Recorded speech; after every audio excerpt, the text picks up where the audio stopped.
श्रीमद् भागवत महापुराण सुख सागर भाषा के अंतर्गत द्वितीय स्कंद का प्रथम अध्याय। शुकदेव जी द्वारा श्रीमद् भागवती की स्तुति तथा राजा परीक्षित को धैर्य बंधाना। इस प्रकार महाराज परीक्षित की अनुनय विनय से बड़े प्रसन्न होकर श्री सुखदेव जी बोले, हे राजन, तुमने जो यह प्रश्न किया है कि मनुष्य को अंत समय अर्थात मृत्यु काल आने पर उद्धार के लिए क्या प्रयत्न करना चाहिए, यह प्रश्न बहुत ही उत्तम है। हे राजा परीक्षित, जो मनुष्य ज्ञान में डूबा हुआ श्री नारायण भगवान की महिमा को न जानकर संसार के विषय आदि भोगों में लिप्त रहते हुए अपने जन्म को व्यर्थ ही व्यतीत कर देता है, उसे समस्त दुखों का अधिकारी जानना चाहिए। जो लोग विषयों की इच्छा रखते हैं उनको भी कोई सुख नहीं मिलता है। जो लोग अपने जीवन को रात में स्त्री भोग एवं दिन में धन उपार्जन करने में बिता देते हैं और जिनको सांसारिक कामों से कभी भी अवकाश नहीं मिलता, उन्हें चाहिए कि वे किसी भी समय थोड़ा सा श्री हरि भजन करके अपनी मुक्ति का साधन कर लें। हे परीक्षित, तुमने भरतखंड में जन्म लिया है। जो मनुष्य इस भरतखंड में रहकर पर ब्रह्म परमात्मा का भजन तथा स्मरण करके वैकुंठ का सुख प्राप्त कर लेते हैं, उन्हीं का संसार में जन्म लेना सफल है। ऋषि मुनि सांसारिक मोह छोड़कर वन में रहते हुए श्री नारायण भगवान का भजन तथा स्मरण करके अपना जीवन बिताया करते हैं। अतः हे राजन, सुनो, जिसकी मृत्यु निकट आ गई हो उसे संसार सिंधु से पार होने के लिए भगवान श्री श्याम सुंदर की कथाओं के सुनने और स्मरण करने से अधिक उत्तम मार्ग और कोई भी नहीं है। अब जो संपूर्ण पुराणों में सर्वश्रेष्ठ है तथा जिसमें भगवान श्री कृष्णचंद्र जी के चरित्रों का वर्णन है और जिसे मैंने अपने पिता श्री वेद व्यास जी से पढ़ा है, उसी श्रीमद् भागवत महापुराण को मैं तुम्हें सुनाता हूँ। जो प्राणी जन्म मरण से मुक्त होने की कामना रखता हो उसके लिए श्रीमद् भागवत के सुनने से बढ़कर सरल उपाय कोई दूसरा है ही नहीं। इस श्रीमद् भागवत के सुनने से, समस्त शास्त्रों के सुनने से जो पुण्य मिल जाता है, इसे सब वेदों का तत्व जानना चाहिए। श्रीमद् भागवत के सुनने से परमेश्वर के श्री चरणों में प्रीति उत्पन्न होती है। जो मनुष्य स्त्री पुत्र आदि के मोह में पड़ा रहता है, वह यदि नित्य प्रति श्रीमद् भागवत की कथा सुनता रहे तो उसका मन भी विरक्त होकर भगवत भजन में लग जाता है और वह सहज ही भव सागर से पार हो जाता है।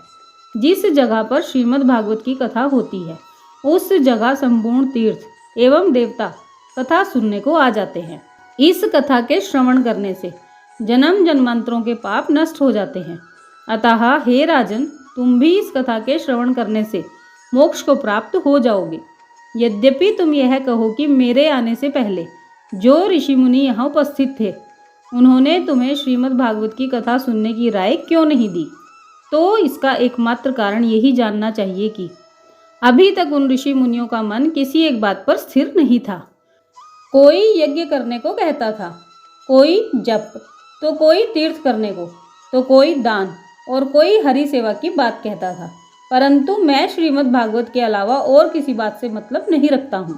मैं सदैव संसार में अवधूत की तरह रहकर अपना जीवन व्यतीत करके आनंद का अनुभव करता हूँ। हे राजन, यदि तुम इस डर से डर रहे हो कि तुम्हारी मृत्यु में थोड़ा ही समय शेष रह गया है, तो तुम अपने मन में उस डर को त्याग दो, क्योंकि तुम्हारी मृत्यु में तो अभी 7 दिन शेष हैं। अतः इस अवधि में तुम श्रीमद् भागवत की कथा को मन लगाकर सुनो। इसके सुनने से तुम अवश्य ही मुक्ति पद को प्राप्त कर लोगे। खडवांग नामक राजा तो केवल 2 घड़ी में ही मुक्त हो गया था, फिर तुम्हारे लिए तो 7 दिन का समय मिला है। यदि कोई प्राणी सच्चे हृदय से अपने परलोक को सुधारना चाहे तो वह केवल 2.5 घड़ी में ही सुधार सकता है।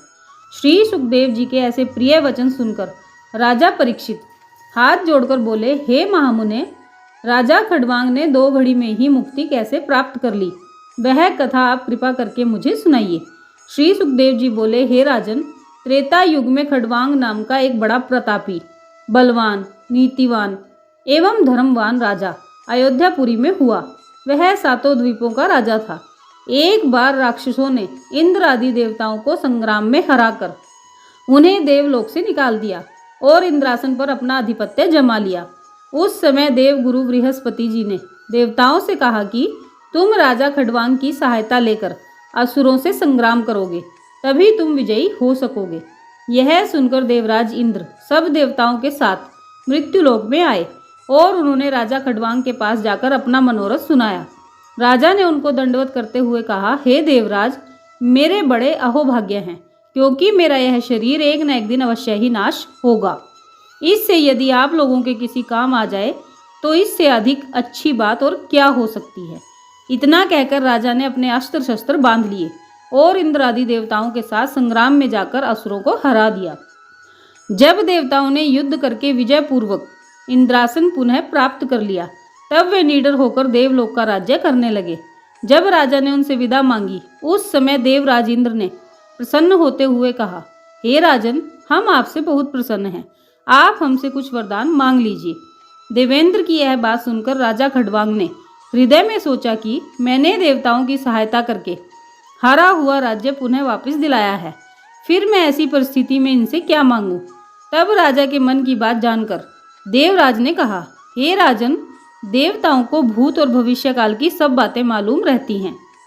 हम लोग असुरों के उपद्रव से भयभीत थे, इसलिए हमने आपसे सहायता मांगी थी, अतः आप भी इस उपकार के बदले में हमसे कुछ मांग लीजिए। यह सुनकर राजा खडवांग ने अपनी वृद्धावस्था पर विचार करके देवताओं से कहा, अच्छा, आप पहले मुझे यह बताने की कृपा करें कि मेरी आयु अभी कितनी शेष रह गई है, इसके बाद मैं वरदान मांगूंगा। तब देवराज इंद्र ने विचार करके उत्तर दिया, हे राजन, आपकी आयु अब केवल 4 घड़ी शेष रह गई है। यह सुनते ही राजा ने देवताओं से कहा, तब तो मैं आपसे यही वरदान मांगता हूँ कि आप मुझे इसी क्षण अयोध्या में पहुँचा दें। मेरी मृत्यु का समय निकट आ पहुँचा है, अतः मैं वहाँ जाकर ऐसा कार्य करूँगा जिससे पुनर्जन्म से छूटकर भवसागर से पार हो सकूं।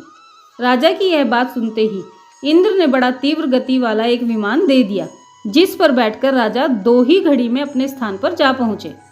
सुखदेव जी बोले, हे राजन, उस राजा खडवांग ने मरने के लिए देवलोक से भी अधिक उत्तम इस भरतखंड को समझा और अयोध्यापुरी में चला आया।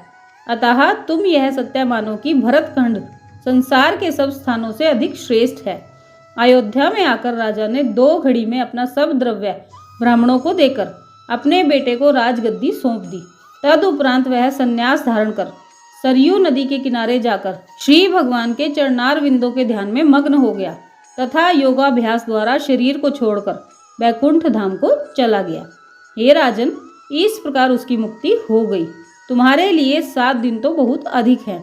तुम अपने मन को संसारी मोह माया से हटाकर इंद्रियों को वशीभूत कर श्री पर ब्रह्म प्रभु के विराट स्वरूप का ध्यान करो। ये संपूर्ण लोक उसी में सन्निहित हैं। ऊपर के 7 लोक उस परम पुरुष के कटी प्रदेश के ऊपर का भाग और नीचे के 7 लोक उस परम पुरुष के कटी प्रदेश के नीचे का भाग समझो। जगत में जो वस्तुएं तुम्हें दिखाई देती हैं, उनमें कोई भी वस्तु उस स्वरूप से परे नहीं है। जिस महत तेज के प्रकाश से ये सूर्य तथा चंद्रमा प्रकाशित हैं, तुम उसी का ध्यान करो। सृष्टि के समस्त जीवों में उसी का चमत्कार जानकर उसके अतिरिक्त संसार के अन्य समस्त व्यवहार को झूठा जानो। जो व्यक्ति उसे सब स्थानों पर एक स्वरूप देखता है, उसे किसी शत्रु का डर नहीं रहता। सब जीवों में केवल उसी का प्रकाश दिखाई पड़ता है। तुम श्री कृष्ण चंद्र जी का हृदय में ध्यान धरकर श्रीमद् भागवत की कथा को मन लगाकर सुनो, उससे तुम्हारी मुक्ति हो जाएगी। इन सब बातों को कहने में श्री सुखदेव जी का मतलब यह था कि राजा परीक्षित के हृदय से तक्षक सांप का भय निकल जाए और राजा को अपने हृदय में यह निश्चय हो जाए कि संसार में नारायण जी के अतिरिक्त अन्य कोई वस्तु तेजवान नहीं है। जब यह ज्ञान हो जाएगा, उस समय राजा को डर नहीं रहेगा और इस तरह का ज्ञान होने पर वह मुक्त हो जाएगा। श्री सुखदेव जी के श्रीमुख से ऐसे वचन सुनकर राजा परीक्षित ने खुश होकर पूछा, हे महाराज, मैं किस प्रकार बैठकर परम प्रभु के कौन से स्वरूप का ध्यान करूं? श्री सुखदेव जी बोले, हे राजन, तुम कमलासन से बैठकर अपने हृदय में नारायण जी के सूक्ष्म रूप का ध्यान करो। यदि तुम अपने हृदय में उस स्वरूप का ध्यान न धर सको तो उस स्थिति में समस्त सृष्टि को परमेश्वर का विराट रूप समझकर उसी का ध्यान लगाओ। उस परमेश्वर का विराट रूप इस प्रकार है। पाताल लोक उसके पांव हैं, रसातल लोक घुटने हैं, सुतल लोक जंघा है, वितल और अतल लोक नितंब हैं, पृथ्वी कटी प्रदेश है, आकाश नाभि है, ज्योतिष चक्र अर्थात जहाँ सूर्य तथा चंद्रमा का निवास रहता है, प्रभु की छाती है, महर लोक कंठ, जन लोक मुख, तप लोक तथा सत्यलोक उस आदि पुरुष भगवान का सिर है। इंद्र आदि देवता उनकी भुजाएं हैं। 10 दिशाएं उनके कान हैं। अश्विनी कुमार प्रभु के नाक हैं। संपूर्ण सुगंधियां नाक के छिद्र हैं। अग्नि ही उनका मुख है। आकाश नेत्रों के गड्ढे हैं। सूर्य जिनकी आंखें हैं। दिन रात जिनके पलक भंजन हैं। जिनका जल ही पाँव है। संपूर्ण जगत का रसास्वादन उनकी जिह्वा है। यमराज उनके दांत हैं। लज्जा ऊपर का होंठ है। लालच नीचे का होंठ है। धर्म उनकी छाती है। अधर्म उनकी पीठ है। संपूर्ण वृक्ष शरीर की रोमावली हैं। बादल सिर के बाल हैं। नदियाँ शरीर की नसें, पर्वत शरीर की हड्डी, समुद्र उनके पैर हैं। पवन श्वास है। चंद्रमा मन, वर्षा का जल वीर्य और प्रातः तथा संध्या काल उस परमेश्वर के वस्त्र हैं। प्रभु के उस विराट स्वरूप से बुद्धि द्वारा मनुष्य, घोड़ा, गधा, खच्चर तथा ऊंट, नाभि से हिरण आदि पशु, जंघा से पक्षी आदि, जिह्वा से गंधर्व, विद्याधर, चारण तथा अप्सराएं, स्वर से भेड़िया आदि तथा पांव की एड़ी से यज्ञ आदि कर्म उत्पन्न हुए हैं। प्रभु का इस प्रकार जो विराट रूप है, पहले तुम उसी का ध्यान करो। ये था श्रीमद् भागवत सुख सागर भाषा का द्वितीय स्कंद का प्रथम अध्याय। बोलिए श्री कृष्णचंद्र भगवान जी की जय। आज की वीडियो में बस इतना ही, फिर मिलेंगे अगली वीडियो में। राधे राधे।